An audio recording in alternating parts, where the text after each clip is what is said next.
राजकारण, समाजकारण, कोकणातील प्रत्येक घडामोड. सिंधुदुर्ग 24 तास आता नव्या रूपात.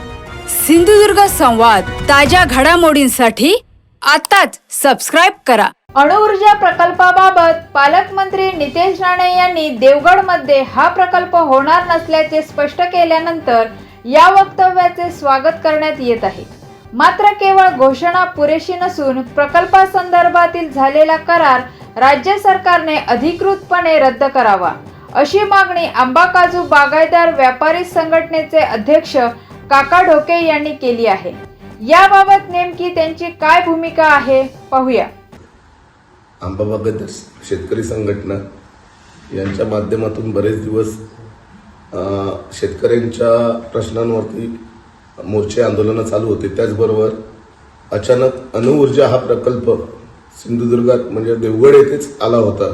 त्यावरून सुद्धा पहिलं आंदोलन मुंबई या ठिकाणी करण्यात आलं होतं. त्याच्यानंतर सन्माननीय पालकमंत्र्यांनी काल देवगडमध्ये त्यांची सभा होती आणि त्या सभेदरम्यान पत्रकारांशी बोलताना किंवा सभेतून सांगितलं की अणुऊर्जा प्रकल्प हा देवगडला येणार नाही. यात थोडक्यात सांगितलं की याचं पुस्तक आज रोजी बंद करतोय. परंतु आम्हाला त्याचा खूप आनंद आहे. सन्माननीय पालकमंत्र्यांनी जे सांगितलं की अणुऊर्जा प्रकल्पाचं पुस्तक आम्ही बंद करतो, तुमचं खरंच स्वागत आहे आंबा बागायतदार काजू संघाकडून. परंतु साहेब, एवढंच सांगावंसं वाटतं की हा जो प्रकल्प कोकणात येत आहे ह्याचं डिक्लरेशन दिल्लीवरून किंवा राज्य पातळीवरून झालंय. तुम्ही आता चालू असलेल्या अधिवेशनामध्ये एक परिपत्रक काढावं मुख्यमंत्र्यांनी, किंवा जो करार झालेला आहे तो कॅन्सल करतो असं जर आता चालू असलेल्या अधिवेशनामध्ये जर सांगितलं, आणि हे पुस्तक त्याच वेळी बंद होऊ शकतं ज्यावेळी फडणवीस साहेब सांगतील की हे पुस्तक आता पूर्णपणे बंद झालं. त्यावेळी आम्ही सर्व आंबा बागायतदार काजू शेतकरी संघटना किंवा सर्व ग्रामस्थ देवगड तालुक्यामधील तुमचा भव्य मेळावा घेऊन स्वागत करू किंवा तुम्हाला तुमच्या पाठीशी सदैव राहू. परंतु हा जो काही अणुऊर्जा प्रकल्प सिंधुदुर्गात किंवा देवगड तालुक्यामध्ये येऊ जो घातलेला आहे, वारंवार याच्यामध्ये संभ्रम कसा निर्माण होतोय की जागा निश्चितता आहे. जर जागेचा अनिश्चितता असेल तर म्हणजे भविष्यात कधीतरी परत तो येऊ शकतो.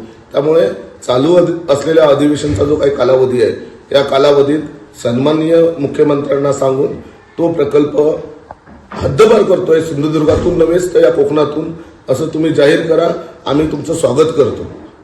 त्याचप्रमाणे काही आमच्या मुलांवरती म्हणजे जे आंदोलनात त्या दिवशी सक्रिय होते त्या लोकांवरती केसेस वगैरे टाकल्या गेल्या. जवळपास 25 लोकांवरती केसेस टाकल्या गेल्या. काल प्रकल्पाच्या समर्थन करण्यासाठी बाईक रॅली काढली गेली. त्या बाईक रॅलीमध्ये छोटी छोटी कॉलेजची मुलं वगैरे पण होती. 9 तारीखपर्यंत जमावबंदी आदेश आहे आणि जमावबंदी आदेश असताना तो फक्त काय शेतकऱ्यांनाच लागू होतो का? शेतकऱ्यांनी जर मोर्चा आंदोलनं केली तर तो फक्त शेतकऱ्यांनाच लागू होतो का? मग त्या लोकांना का लागू? त्या लोकांनी सुद्धा घोषणा किंवा इतर बाईक रॅली काढली, तहसीलदारच्या तिकडे जमा झाले होते, मग त्यांच्यावरती का गुन्हे दाखल झाले नाही? मग याच्यावरती सुद्धा पालकमंत्री साहेब आपण कुठेतरी विचार करावा. आणि शेतकरी हे कोण वेगळे नाहीयेत, शेतकरी हे सुद्धा तुमचे मतदार आहेत आणि त्याच्यामुळे याच्यावरती पण आपण पोलीस स्टेशनला योग्य तो निर्देश देऊन शेतकऱ्यांवरती ज्या फक्त केसेस दाखल होत आहेत, कालच्या आंदोलनामध्ये जवळपास 25 लोकांवरती केसेस दाखल झाल्या, त्याच्यावरती सुद्धा आपण विचार करावा. धन्यवाद. मिठमुंबरी जलसमाधी आंदोलन हे कोणत्याही राजकीय पक्षाचे नव्हते, तर अणुऊर्जा प्रकल्पाला विरोध करणारे शेतकरी आणि स्थानिक नागरिकांचे आंदोलन होते, असा दावा आंबा बागायतदार किरण टेंभुलकर यांनी केला आहे. स्थानिक पदाधिकारी पालकमंत्र्यांना चुकीची माहिती देऊन जनतेत संभ्रम निर्माण करत असल्याचा आरोपही त्यांनी केला. तसेच देवगडमधील रोजगार रॅलीवरून पंतप्रधान नरेंद्र मोदी तरुणांना रोजगार देण्यात अपयशी ठरल्याचा खोचक टोला त्यांनी लागला. नमस्कार. गेले कित्येक दिवस सिंधुदुर्गातील आंबा बागायतदार काजू बागायतदार शेतकरी यांची झालेलं नुकसान, त्यांची नुकसान भरपाईसाठी अनेक मेळावे झाले, आंदोलनं झाली आणि हे सगळं झाल्यानंतर परवा अगदी शेवटचं आंदोलन म्हणजे या सगळ्या गोष्टी सरकारकडून मिळत नसलेले सहकार्य, मिळत नसलेली मदत पाहता शेवटी आंबा बागायतदारांनी काजू बागायतदारांनी निर्णय घेतला की आपण जलसमाधी घ्यावी आणि हे आंदोलन जाहीर केल्यानंतर काही सध्या होऊ घातलेल्या अणुऊर्जा प्रकल्पातील काही लोकांनी संघटनेने संपर्क करून आम्हाला पाठिंबा दिला आणि आम्ही संघटनेनेही त्या लोकांना पाठिंबा दिला आणि तेही लोक परवा आंदोलनात सहभागी झाले आणि हे आंदोलन परवा झालं ते कोणत्याही राजकीय पक्षाचं नव्हतं, ते शेतकरी आणि आंबा बागायतदार, काजू बागायतदार आणि अणुऊर्जा प्रकल्पग्रस्त यांचं होतं.